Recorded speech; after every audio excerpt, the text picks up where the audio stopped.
नमस्कार मित्रों। योगी कौन है और भक्त कौन है? धार्मिक लोगों में, दार्शनिक लोगों में चर्चा होती रहती है कि योगी कौन है, सच्चा भक्त कौन है। भगवान कृष्ण भगवद गीता में कहते हैं, संतुष्टः सततम योगी यतात्मा दृढ़ निश्चयः मयि अर्पित मनोबुद्धि यो मत भक्तः समे प्रियः। अर्थात सततम संतुष्टः स योगी, जो लगातार संतुष्ट है वही योगी है। सततम, थोड़ी देर के लिए तो सभी संतुष्ट होते हैं। मुझे खाना मिल गया, पेट भर गया, मैं खाने से संतुष्ट हो गया। मुझे किसी ने बड़ा रिस्पेक्ट दिया, मैं संतुष्ट हो गया, फिर थोड़ी देर में संतुष्ट हो जाता हूँ। योगी वह है जो हमेशा संतुष्ट रहे। हमेशा संतुष्ट कैसे रहेगा व्यक्ति? हमेशा संतुष्ट तभी आप रहोगे जब आप परिणामों से असंपृक्त हो जाओ। जब तक परिणामों से जुड़े रहोगे तब तक आप थोड़े समय के लिए संतुष्ट होगे। आपका लक्ष्य है 1 करोड़ रुपए कमाना है, आपने कमा लिया, आप संतुष्ट हो जाओगे। लेकिन अगले ही दिन फिर असंतोष हो जाएगा, अब आपको 10 करोड़ चाहिए। फिर वो कमाओगे, फिर संतुष्ट होगे, फिर थोड़े दिन में असंतोष हो जाएगा, अब 100 करोड़ चाहिए। थोड़ा संतोष तो व्यक्ति को मिलता है जीवन में। जो भी व्यक्ति मेहनत करता है, काम करता है, अपने लक्ष्य को निर्धारित करता है, उसे जीवन में संतुष्टि मिलती है। जब लक्ष्य को प्राप्त कर लेता है तो उसे संतुष्टि मिलती है, लेकिन वह संतुष्टि थोड़े समय के लिए होती है, और वह थोड़ी संतुष्टि और बड़े असंतोष को जन्म दे देती है। दुनिया में अमीर से अमीर आदमी भी अपने धन से संतुष्ट नहीं है। जिसके पास जितना अधिक धन है वह उतना ही अधिक असंतुष्ट है। एक फकीर था, तो उस फकीर को एक मणि मिल गई। तो वो मणि राजा ने कहा कि मणि मुझे दे दो, जो कीमत चाहिए वो कीमत ले लो।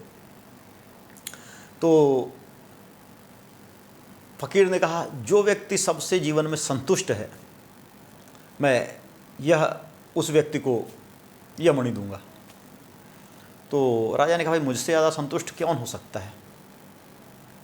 मेरे पास सब कुछ है, कई सारी पत्नियां हैं, कई सारे पुत्र हैं, इतना बड़ा राज्य है, हाथी घोड़े हैं, सब कुछ है। तो फकीर ने पूछा कि भाई ये बताओ कि अगले 5 साल में आपकी क्या योजना है, क्या करना चाहते हो? बोला, ये पड़ोसी राजा मुझे तंग कर रहा है, मैं चाह रहा हूँ कि इसके आधे राज्य को जीत लूँ अगले साल। उसके बाद मैं ये बड़ी सेना बना रहा हूँ कि ये राजा को जीत लूँ और मैं जो है इससे भी बड़ा चक्रवर्ती राजा बन जाऊँ। ये मेरी योजना है, क्योंकि हमारी प्रजा पर आक्रमण होते रहते हैं, प्रजा को सुरक्षित मैं कर दूं। ये हमने आगे 5 साल की योजना बनाई है, उसके लिए मैं सैनिकों की भर्ती कर रहा हूँ और कुछ कर व्यवस्था बढ़ा दी है, राजकाज में कर रहा हूँ।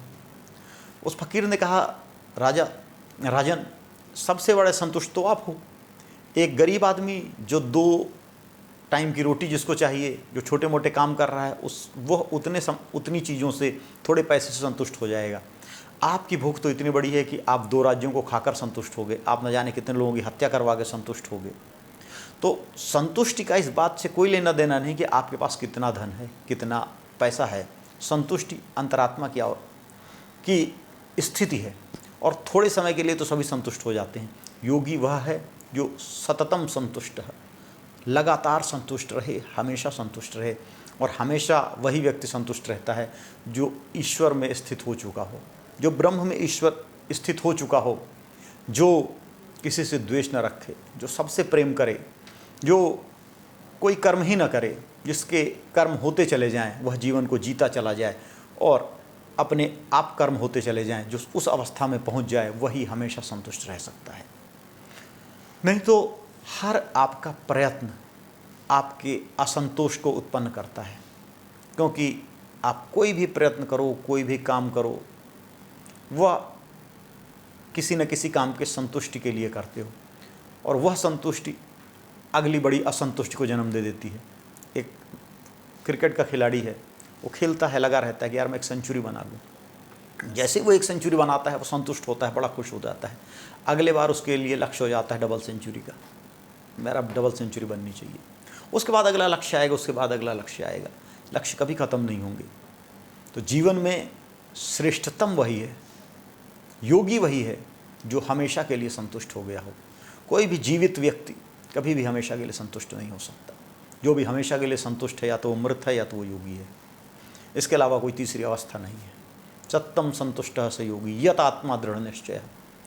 यत आत्मा हो, जो मिल जाए उसी में संतुष्ट रहे और जिसका निश्चय दृढ़ हो। कोई भी निश्चय ऐसा हो ही नहीं सकता जो दृढ़ हो। किसी भी सांसारिक व्यक्ति का निश्चय दृढ़ उतना ही होता है जितना कि उसे तोड़ने की सामर्थ्य अगले की ना हो। बहुत सारे व्यक्ति होते हैं अपने आप को ईमानदार कहते हैं, किसी का ईमान 100 में बिकता है, किसी का 1000 में, किसी का लाख में, किसी का 10 करोड़ में, किसी का 100 करोड़ में, किसी का सुंदर स्त्री में, किसी न किसी रूप में बिकता है।